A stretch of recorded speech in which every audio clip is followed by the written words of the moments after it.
Bonjour à tous et bienvenue sur un nouvel épisode de Nous Entrepreneurs. Aujourd'hui, je reçois Thomas Lemal qui dirige OE. Salut Thomas. Bonjour Benjamin, bonjour à tous. Bienvenue. Est-ce que tu peux très simplement te présenter et présenter aussi ton parcours jusqu'à avoir fondé OE? Yes, eh bien donc je suis Thomas, je suis le cofondateur d'OE, on est deux cofondateurs. J'ai 37 ans, j'ai 4 enfants, je suis marié avec Claire, sans qui OE ne serait pas là. Euh, Mon parcours, j'ai fait une école d'ingénieur, les arts et métiers. Ensuite, j'ai travaillé 6 ans chez L'Oréal, chez Lancôme International, chez Yves Saint Laurent. J'ai fait 1 an chez Danone et pendant mon cursus chez Danone, j'ai suivi le MOOC avec Ticket for Change et HEC pour devenir entrepreneur du changement. Et je crois vraiment que l'entrepreneuriat, c'est un énorme levier pour répondre aux enjeux de société qu'on connaît. Et du coup, j'ai tout lâché pour monter une entreprise impact sans savoir laquelle. Et à ce moment-là, j'ai rencontré François Xavier qui, lui, travaillait dans le vin, travaillait dans le retournement et voulait monter un projet qui contribuait à une nouvelle viticulture. Voilà, et donc on s'est vraiment rejoint là-dessus. On est ultra complémentaires, lui et moi, ce qui n'est pas toujours simple au quotidien, mais c'est vraiment une de nos grandes forces et grandes richesses de la boîte. Voilà, et donc c'est en 2015 qu'on a créé OE avec la volonté de bousculer les lignes dans l'univers du vin. Donc OE, c'est pour œnologie, les deux premières lettres, mais OE, parce que OE, on veut justement changer la donne dans l'univers du vin. Ok. Alors on va faire un petit retour parce que forcément nos parcours nous semblent évidents mais donc ingénieur, tu es parti chez L'Oréal. Alors chez L'Oréal, tu as fait un métier d'ingénieur ou tu as fait un métier de quoi? Tu étais en usine, tu étais en marketing, tu étais où?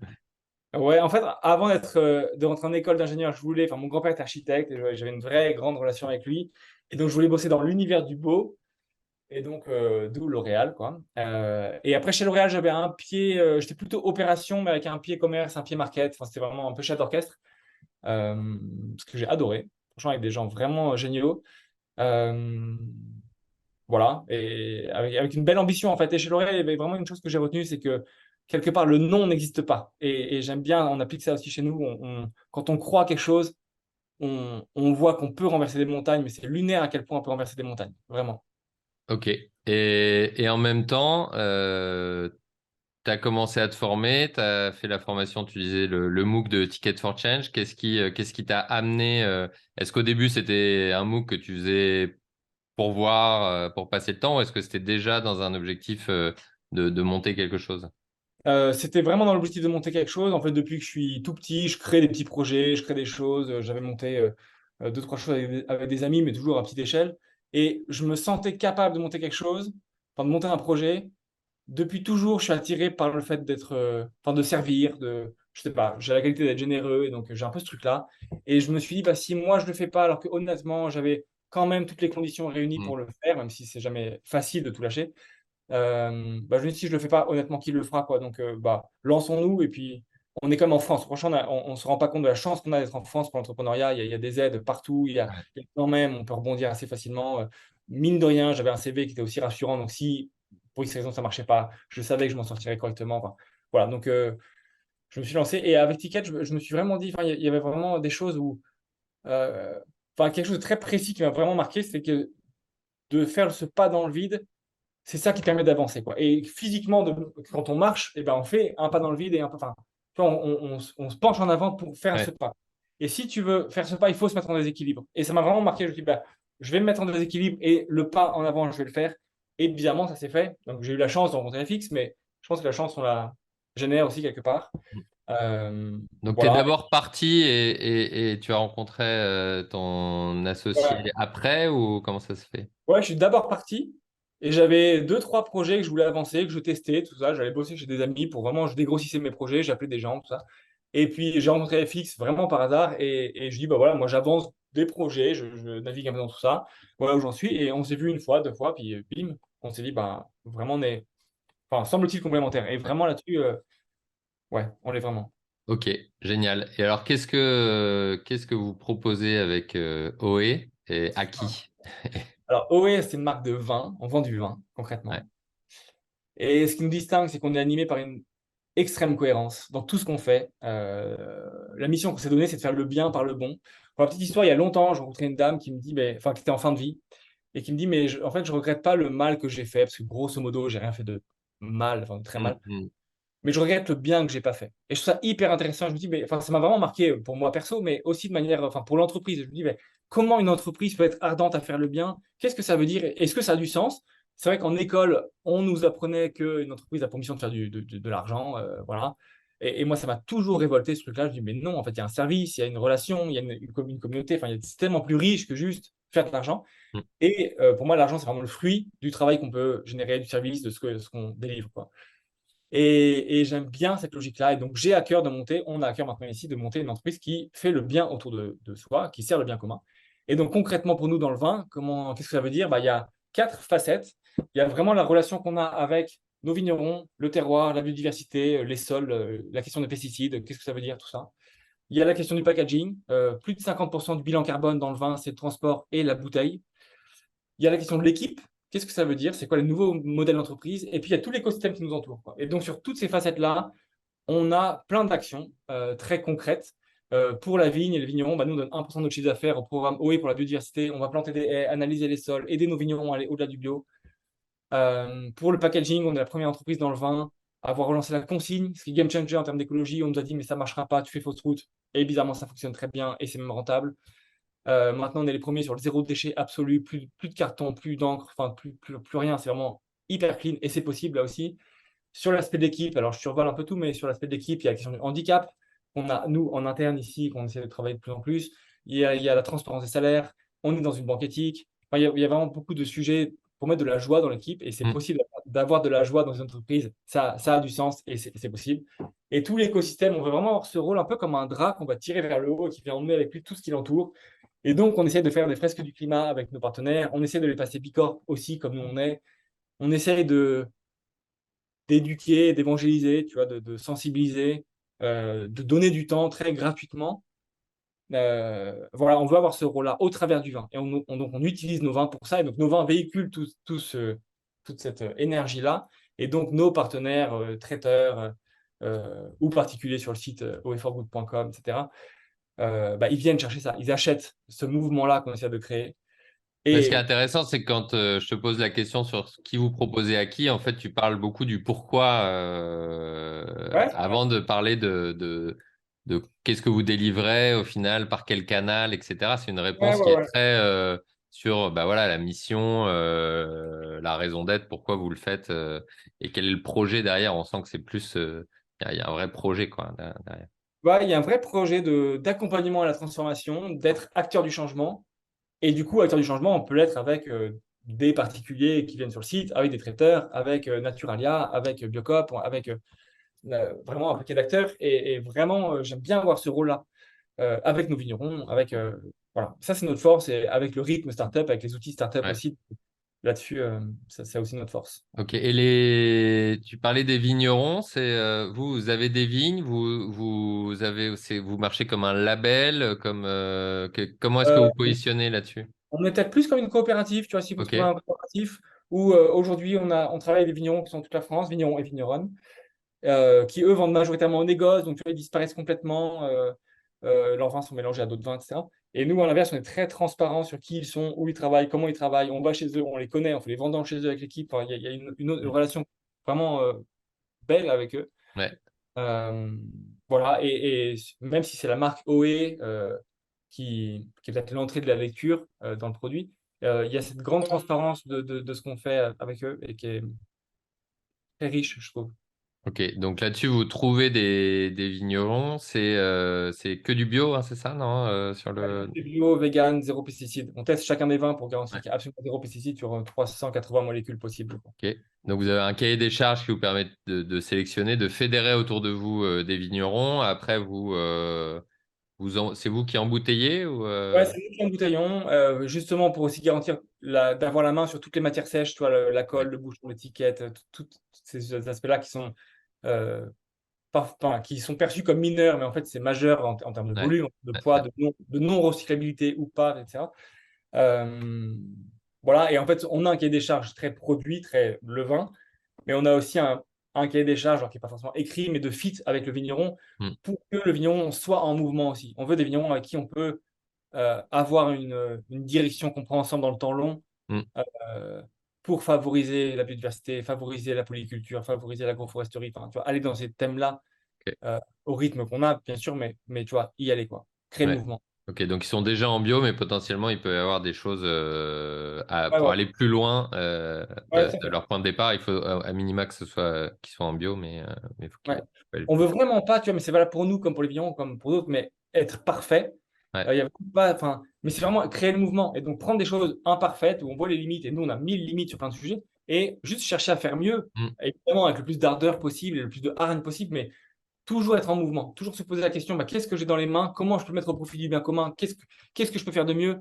Et quand on voit ce truc-là, quand on voit ça, quand on l'a sous nos yeux, mais vraiment c'est d'une richesse dingue, quoi. ouais. Et une histoire de marque aussi qu'on raconte qui est phénoménale. Et quelle est la croyance erronée qui peut circuler sur ton secteur ou sur ce que vous faites? Alors, ça peut être au sein, vis-à-vis des consommateurs, ça peut peut-être être au sein de la profession même. Ouais. Quel est voilà, cet a priori? Il y a une croyance, je dirais deux choses, tu vois, je dirais, euh, on pense souvent que derrière un vin, il y a un viticulteur. Tu Hmm. vois, souvent les étiquettes, tu as un château, une petite barrière, machin, et c'est baron de quelque chose. Mais en fait, tu n'as ni Ouais. baron, ni château, ni barrière. Et c'est du gros négoce. On pressurise les vignerons aussi, comme dans le lait ou d'autres métiers. Et il y a quand même ce truc-là, il faut avoir une étiquette vigneron. Il y a beaucoup de market Hmm, hmm. un peu fake qu'on veut vraiment simplifier. Tu vois. Et donc, nous, on a un produit qui est très marketé aussi, c'est vrai. Ouais. Parce qu'on est une marque. En France, il y a peu de marques dans le vin, sauf dans le champagne, peut-être, où tu as quand même des grandes marques, tu vois, mais dans le vin, beaucoup moins. Et donc, il y a quand même cette relation au marketing dans le vin qui est ultra existante, mais que les gens ne veulent pas voir. Et on imagine toujours que chaque vin vient directement de la cave avec un petit vigneron, moustachu, etc. Enfin, il y a vraiment beaucoup de clichés. Hmm. Euh, voilà, et donc on navigue là-dedans. On veut évidemment bouger les lignes, mettre de la transparence, de la simplicité, mais en même temps, c'est pas simple, parce que justement, il y a ces croyances-là.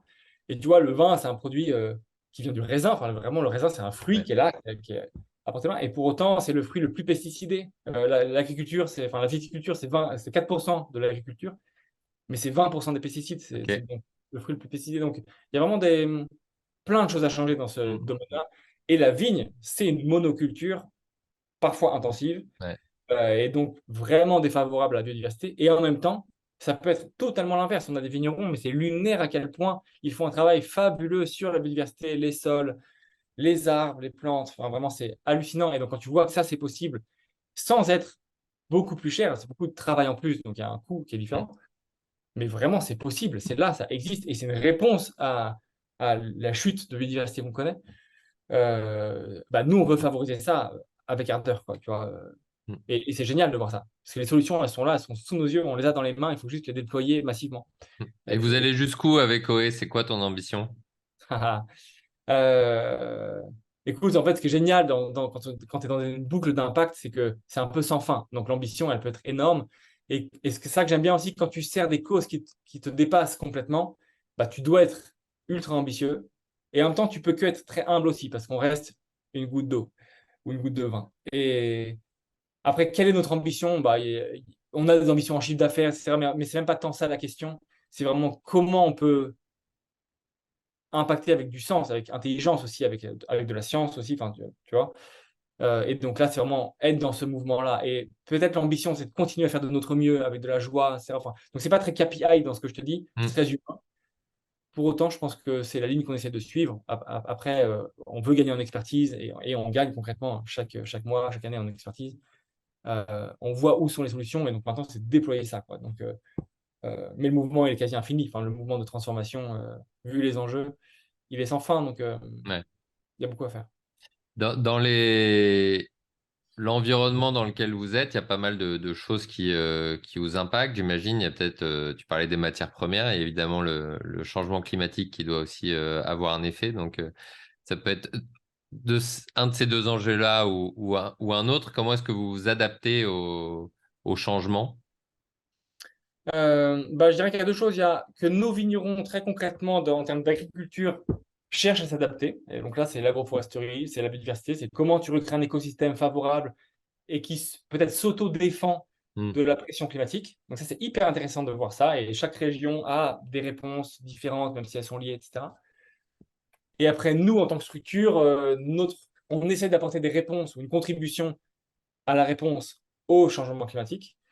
Mais tu vois, je réfléchissais à ça en venant à vélo là ce matin. Je me dis, mais notre plus grand concurrent, c'est pas tant tel ou tel acteur, c'est vraiment l'inconscience peut-être des, de ce qu'on a en face de nous, quoi. Et donc, c'est vrai qu'on continue à nous demander des vins à 2 euros, des vins vraiment euh, où tu peux pas être contributeur à la réponse en servant ces clients-là de cette Ouais. manière-là.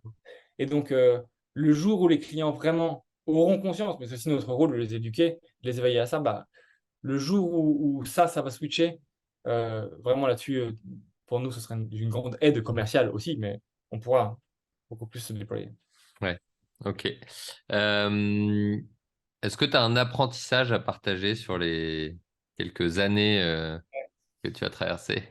Franchement, si j'ai un apprentissage, alors c'est très LinkedIn ce que je vais dire, mais c'est que honnêtement, c'est possible. Vraiment, tu vois, la consigne, je trouve que c'est vraiment un bel exemple. On m'a dit, mais tu fais fausse route. Vraiment, laisse tomber. Enfin, la filière vin n'est pas dimensionnée, n'est pas structurée pour ça, etc. Et on voit que ça marche. On voit que des grands s'y mettent. On voit que maintenant, une bouteille lavée coûte moins cher qu'une bouteille neuve. Écologiquement, ça a tellement de sens. Enfin, c'est 80% de gaz à effet de serre en moins. Enfin, c'est lunaire. Socialement, c'est tellement bénéfique. Enfin, sur plein de facettes, c'est riche, quoi. Et pour autant, mentalement, il y a un énorme blocage, quoi. Et on l'a sur ce sujet-là. Mais moi, sur le handicap, on me dit, mais écoute, te galère pas, hein, franchement, sous-traite le handicap à des structures qui gèrent ça très bien. Le prends pas en interne, tu vas te galérer. Et ben non, on le fait et les bénéfices sont géniaux. Enfin, vraiment, c'est très humain, mais c'est génial. Et ça nous challenge sur la supply chain parce que bah, il faut remettre en place des process pour qu'une personne avec un handicap puisse être à l'aise là-dedans. Et donc, ça nous bénéficie aussi dans toute l'organisation, quoi. Et donc, c'est des sujets comme ça où on a des blocages, je veux dire, mentaux. Et en fait, il suffit pas grand-chose pour les basculer, mais c'est hyper dur, quoi. Et j'aime bien se dire, bah, attends, c'est quoi mon blocage? Et j'en ai forcément, et on en a tous des biais comme ça. Je trouve ça hyper intéressant de se dire, bah, là-dessus, je bloque, et je crois ça. Pour autant, peut-être que c'est possible, quoi. Et j'aime bien cette logique-là. Et je pense qu'elle est valable sur plein de sujets, quoi. Et tous ceux qui nous entendent, bah, prenez vos sujets et disons-nous, bah, c'est quoi l'idéal? Ce serait quoi ce truc-là? Nous, on est parti comme ça sur la constitution, mais ce serait quoi l'absolu idéal, quoi? Et donc, l'absolu idéal, bah, ce serait qu'il n'y ait plus aucun déchet. Et qu'est-ce que ça veut dire? Bah, OK, et donc on a construit notre roadmap là-dessus. Ouais, franchement, si j'ai un learning, c'est ça. Après, j'ai 1000 learnings de RH, de finance et tout ça, mais c'est pas tant le sujet, je pense. Ok. Et sur quoi tu bloques en ce moment? C'est quoi le défi que vous devez relever là? Ouais, bah écoute, un défi. Et on a toujours le défi du zéro déchet, tu vois. On a toujours des clients qui peuvent pas recevoir autre chose que des cartons, enfin des vins dans des cartons, dans des palettes, avec des films Ouais. plastiques et tout ça. Donc, comment est-ce qu'on éduque là-dessus? Comment est-ce qu'on peut, sachant qu'on rentre chez des clients de plus en plus grands, donc c'est des supply chains que Total a changé. Il y a un défi qu'on a, c'est nous, nos vins, ils n'ont pas de capsule. La petite partie qui Ah, est on le pas en voit alu. là. Ouais. Exactement. Et donc, c'est pas de l'alu, c'est du complexe d'aluminium, c'est de la colle du PVC, de l'alu mélangé, ça se recycle pas, c'est du pur déchet. Et donc là-dessus, on bloque avec des clients qui ne peuvent pas ne pas en avoir pour des raisons très légales. Et donc là, on a fait une question au gouvernement, on est passé par nos députés d'ici du Rhône, etc. Enfin, et donc, on essaie vraiment de pousser le truc. Donc là, c'est un des sujets où on bloque, mais j'ai bon espoir que ça puisse Ouais. se débloquer. Voilà, après, il y a toujours du travail commercial où on bloque sur tel ou tel client. Bon, ça sera notre vie, je pense, toujours, mais comme chaque entrepreneur, quoi. Euh, voilà, après, vraiment, je vois les fruits de la joie dans l'équipe aussi. Il y a un truc Ouais. très, parfois un peu fleur bleue à ça, mais je pense que c'est cool d'être aussi fleur bleue et de voir que ben, on est des humains, on est ensemble, et c'est cool d'avoir du cœur à l'ouvrage, quoi, Ouais. comme on dit. Et c'est possible, ça a du sens, et ça se travaille aussi, ça se nourrit, quoi. C'est vraiment la culture de la boîte. Ouais, je trouve ça vraiment passionnant. Ok. Comment est-ce que les auditeurs peuvent aider OE ou est-ce que tu as un appel à l'action Comment nous aider? Bah, chaque commande est bonne à prendre. Hier, on a lancé l'abonnement de saison avec 6 vins qu'on délivre chaque saison, bien adapté à chaque moment de la saison. Et donc, bah, vous pouvez vous abonner avec grand plaisir ou offrir cet abonnement. Voilà, on veut arrêter la frénésie mensuelle, mais remettre le rythme des saisons. Et d'ailleurs, dans tous nos KPI, tous nos tableaux, on parle plus de T1, T2, T3, mais de printemps, été, automne, hiver, Ouais, etc. cool. C'est de remettre ça vraiment au cœur de l'entreprise, même dans des petits détails.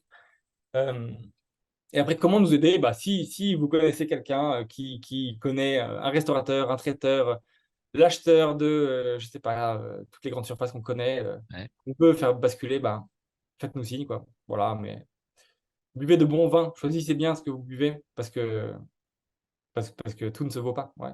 Ouais, top. Est-ce qu'il y a une dernière question que je ne t'aurais pas posée auquel tu voulais répondre? Il y a une question qu'on me pose souvent, c'est comment je gère une vie de famille avec 4 enfants Ouais. et l'entrepreneuriat. Et franchement, j'ai pas de réponse en vrai. Je pense qu'il faut juste être disponible ou très présent. Et c'est un vrai défi du quotidien, mais c'est le défi de chaque entrepreneur et de chaque papa aussi ou chaque maman. Mais je trouve que c'est intéressant. C'est un vrai défi. Franchement, peut-être mon plus gros défi aujourd'hui pour moi, très perso, c'est celui-là. C'est d'être présent, très présent à chaque moment. Mais je pense que c'est le défi de chacun aussi, entrepreneur ou pas, de fait, hein. Donc ambitieux et humble, on peut le recaler aussi à cet endroit-là. Ouais, je pense qu'on peut garder l'humilité là-dessus, ouais, c'est sûr, ça nous pousse. Ok, génial. Bah, écoute, merci beaucoup Thomas d'avoir répondu à mes questions. Et Merci puis à très Benjamin. bientôt sur un nouvel épisode de Nous À Entrepreneurs. toi. Ciao.